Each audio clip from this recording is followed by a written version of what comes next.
Hola, ¿cómo les va?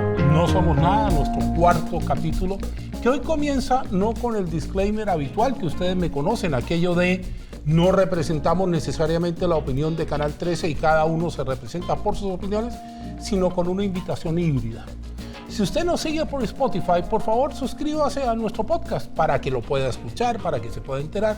Si usted nos está viendo a través de YouTube, también hay una campanita para que usted le haga clic y la campanita le suene cuando tengamos un nuevo podcast que habitualmente es en el día y la hora señalada. Imposible eludir hoy, después de toda esa saludadera, el tema argentino. Doña Paz Zárate, ¿cómo le va? No somos nada. Efectivamente no somos nada y frente a lo que está ocurriendo en Argentina creo que es una oportunidad para que hablemos con un poquito más de detalle acerca de ese país con el cual tenemos tantos lazos y del cual también tenemos mucho que aprender para bien y para mal. Es completamente inédito que una vicepresidenta en ejercicio, que además ejerció la presidencia en 2 oportunidades y antes de eso fue senadora y primera dama al mismo tiempo, esta figura tan importante en la historia de la política argentina haya sido procesada por un delito importante y además tenga muchas otras causas en su prontuario. Es una situación sumamente inusual y por eso además ha generado el interés mundial que vamos a mirar hoy día con más atención. Yo aportaría lo primero, es lo siguiente. Yo quiero hacer una división entre lo que es justicia y lo que es política. Porque aquí finalmente los jueces argentinos han sido valientes en el sentido de encausar a una persona que ha cometido un delito. Pero desafortunadamente para esos jueces argentinos, la acusación política de que se ha perseguido políticamente a Cristina Fernández complica todo. Más todavía si los propios jueces contribuyeron a complicar todo con un encuentro absolutamente inusual e inoportuno e innecesario. Entonces, cuando uno habla de esa división entre justicia y política, en la historia argentina no hay cómo hacerlo, porque siempre han estado mezclados. Siempre se ha sabido de jueces que son proclives a o que se juntan con y producen fallos a favor o en contra de. El tema de fondo aquí es que la corrupción en Latinoamérica tiene una prueba de fuego, y en el caso de Cristina Fernández, más que en el caso de Lula da Silva, donde uno podía encontrar algunos vicios legales. Aquí no parece haber ningún vicio legal. ¿Tú dices en este proceso en particular? En este. Ahora, en definitiva, para colocarlo en contexto y usted nos entienda, aquí no se trata de atacar la figura de Cristina Fernández como Cristina Fernández. Aquí hay un procedimiento judicial que produjo una condena y que ahora esa condena está siendo severamente cuestionada, y voy con eso contigo, porque se dice que hubo lawfare, que es una persecución judicial contra un personaje determinado. Sí, pero la verdad es que si uno mira los antecedentes del caso, yo creo que es indispensable antes de hablar de lawfare. No se ven elementos de eso. Lo que se ve, a pesar de lo que tú mencionas muy bien, que hay un historial de jueces que o son corruptos o tienen inspiración política muy clara.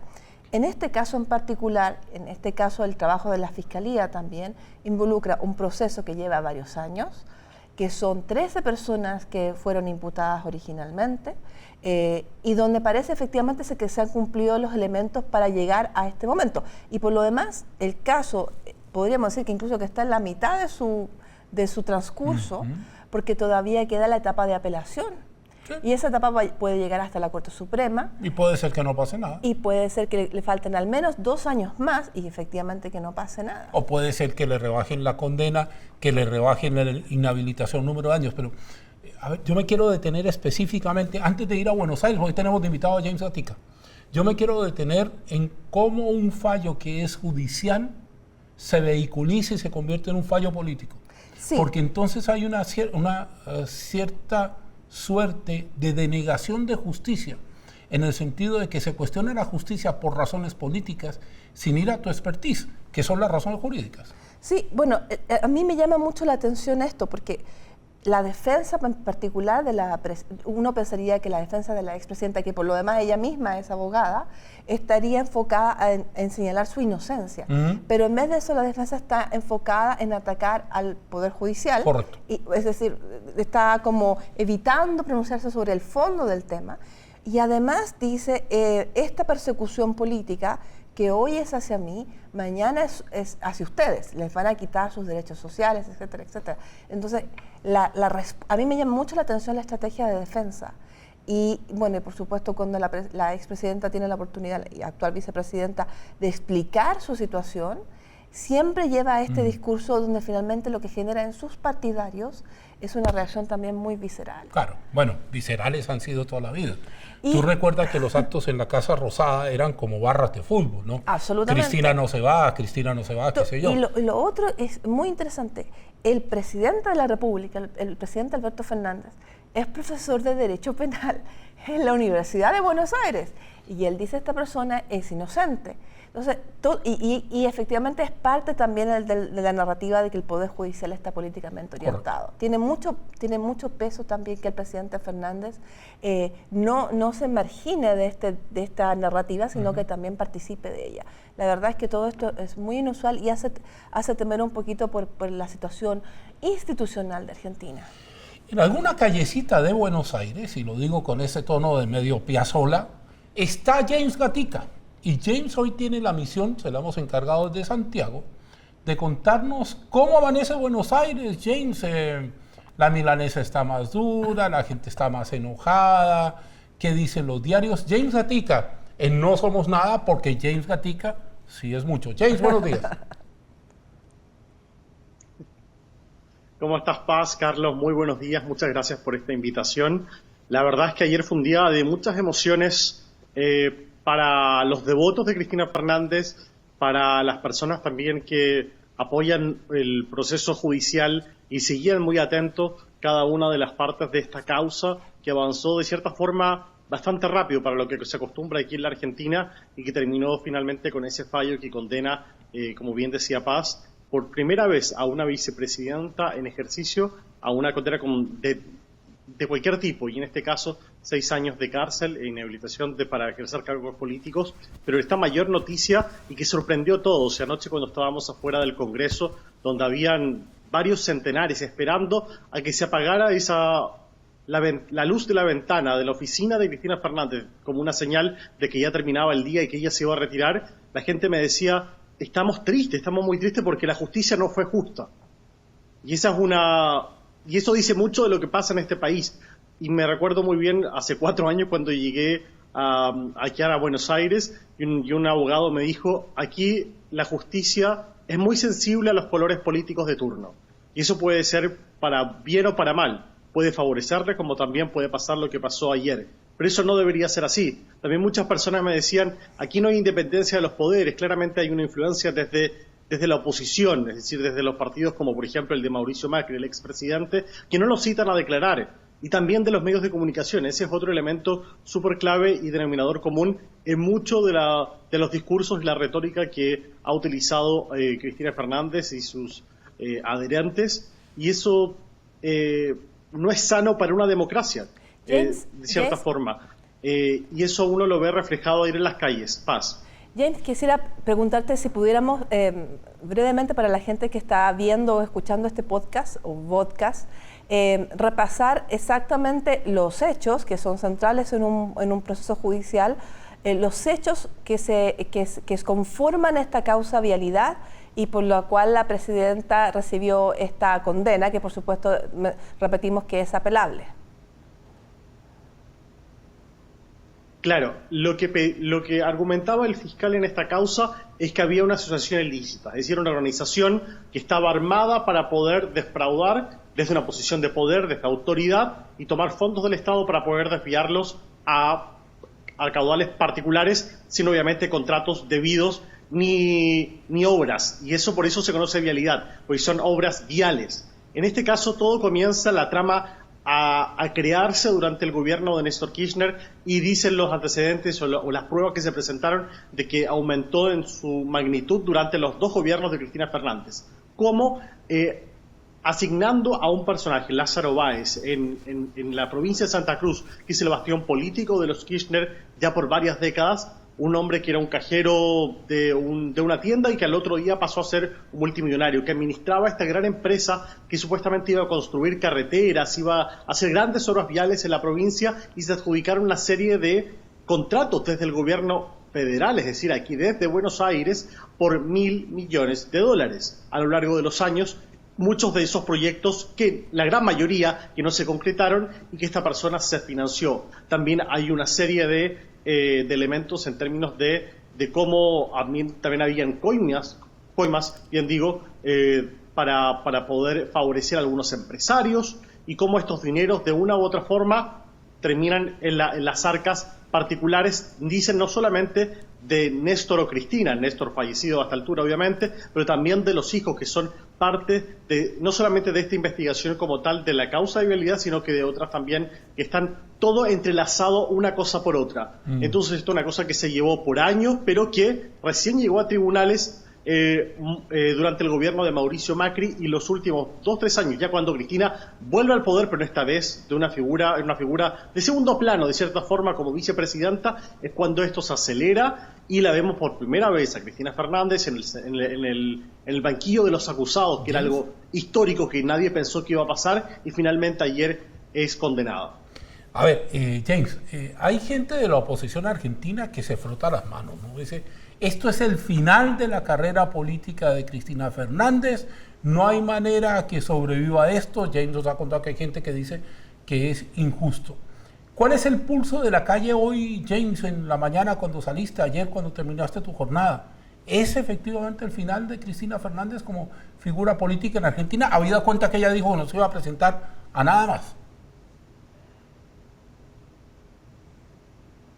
Hay división de miradas en ese sentido. Algunos creen que Cristina va a cumplir su palabra, el anuncio que hizo ayer, que no se va a presentar a ningún cargo político, ni a presidenta, ni a vicepresidenta, ni ningún cargo en el Congreso que le pueda dar un fuero, y que no termine en la cárcel. Ella dijo que me lleven a la cárcel, básicamente, y que ella va a cumplir. Sí, pero pues, obviamente va a haber una serie de apelaciones en diferentes instancias judiciales previas. Pero la gente también ve con tristeza, la gente adherente obviamente de ese sector, de que pierdan un referente de un nivel y peso político tremendo, sobre todo hoy día cuando ese sector no tiene otras figuras tan grandes que puedan ser presidenciables el próximo año. Esto en un contexto donde el actual gobierno tiene una aprobación muy baja, una desaprobación altísima, esto gatillado por la mala gestión de la pandemia, por la crisis económica, la altísima inflación que está casi llegando al 100% este año, y que no les da un piso para poder ir a una reelección el próximo año, al menos Alberto Fernández. Y una de las cartas importantes es precisamente Cristina Fernández en su momento, pero ahora ya no está en la planilla, ya dice, yo no voy a estar en ninguna boleta. Y eso obviamente para el sector es una pérdida tremenda, y se empieza todo a reformular. Un año electoral que comienza solamente en 3 semanas más, pero que ayer lo comentábamos en Tele 13, el 10 de diciembre del próximo año, es decir, en un año más y 2-3 días más, tiene que asumir un nuevo gobierno en Argentina. Y la verdad es que hoy día no hay claridad ni siquiera de qué candidatos reales podría tener con fuerza incluso la oposición. Entonces va a ser un año electoral sumamente interesante para ver cómo se mueven las piezas políticas y también cómo se ajusta el kirchnerismo peronista. Hay otras, entiendo que 5 causas contra Cristina. ¿Cómo van esas causas? Sin duda esto marcó un precedente, porque ahora justamente Cristina, comillas, sí la tocaron, es decir, sí se pudo procesar, sí se pudo condenar, y puede tomar bastante fuerza. Otra de las causas, por ejemplo, no sé si se acuerdan, la causa de los cuadernos de coimas, ¿se acuerdan? Que salió hace ya 4 o 5 años, que nos impactó no solamente a nosotros, sino que a los argentinos y a todo el mundo, donde había una sistematización de un chofer que llevaba a un personero que sacaba bolsos de un lugar hacia otro, que salían desde ministerios y que iban hasta la Quinta de Olivos, hasta diferentes lugares, bolsos que evidentemente traían dinero. Pero que sin duda, bueno, esa es solamente una de aquellas, pero que sin duda la defensa de Cristina va a reforzar en términos comunicacionales y también jurídicos, yo estimo, con el antecedente que conocimos ayer. Es decir, lo que vimos ayer solamente yo creo que es una pincelada de lo que se viene ahora en términos de esta... ¿Cómo decirlo? No quiero sonar mal, pero esta maquinaria política comunicacional, llamémosle de esta forma, ¿cierto? Para poder poner en la retórica y también en la conversación de la gente, porque muchos piensan, y esto me lo repitieron bastante, vuelvo a la instancia de ayer, cuando estaban las emociones muy a flor de piel, de que la gente va a poder influir mucho en los procesos judiciales a través de la presión y la manifestación social. Eso, la gente adherente a ese sector piensa que es una vía que puede influir a la justicia. Bueno, James, hoy muchas gracias por habernos acompañado en esta edición especial de nuestro podcast, y esperamos tenerte otra vez para conversar sobre Argentina, que da para yo creo que mucha reflexión. Gracias, James. Muchas gracias, Paz y Carlos, por la invitación. Que tengan buen día. Bien, nos va quedando, porque este podcast, gracias a James, siempre tiene un minuto de confianza, que son los 2 últimos minutos. Su minuto de confianza, y yo espero que sea el Silala. Mire cómo la condicioné ahí inmediatamente. Pero por Dios, Carlos, yo quería hablar de Harry y Meghan. Bueno, hable de Harry y Meghan entonces. Yo le tomo el otro lado. Harry y Meghan, con Paz Zárate no somos nada. No, a ver, Harry y Meghan muy brevemente. Hay una serie de Netflix de ellos mismos, producida por ellos mismos, donde ellos nuevamente cuentan su relato. Pero esta vez te diría que la reacción popular en el Reino Unido es contraria, bastante contraria a este lanzamiento, y es bastante triste porque la verdad es que esto está ocurriendo en el mismo año que muere la reina, y al final esto no es gratis, porque esto afecta la imagen de la monarquía, que sin ella, sin la reina, está sujeta a muchos vaivenes, con una figura mucho menos carismática. Así que la verdad es que esto que está sucediendo yo creo que va a ser de alguna forma un elemento en el debate sobre el movimiento republicano en el Reino Unido. Bien, yo voy a tomar ese minuto de confianza dividido en 2 de 30 segundos. Bolivia no esperó nada para continuar con el tema del Silala, habla de una reparación histórica que no va a haber, pero lo que más me llama la atención es la interpretación del fallo en Bolivia, que dice que Bolivia mantiene la soberanía sobre el curso del Silala en territorio propio, eso no se discutió nunca, y que dice que quiere demoler las acequias y los canales, eso tampoco se discutió nunca, pero en el imaginario popular boliviano se sigue instalando Chile como el enemigo. Terminan esos 30, abro otros. Hoy en Alemania fueron detenidas 25 personas de un grupo de ultraderecha que pretendía hacerle daño al gobierno alemán. Quiero recalcar aquello porque es una noticia súper importante, en el sentido de darnos cuenta que la ultraderecha en muchas partes del mundo se está armando y está tomando respuestas que son muy peligrosas. Doña Paz, edición especial de videocast y podcast. Recuerde suscribirse en podcast, en videocast, por favor, la campanita para que sigamos creciendo. No somos nada. We are nothing. We are nothing. Internacional despedida, muchas gracias a todos ustedes. Nos estamos escuchando, viendo en una próxima oportunidad. Usted ya sabe. Que esté muy bien.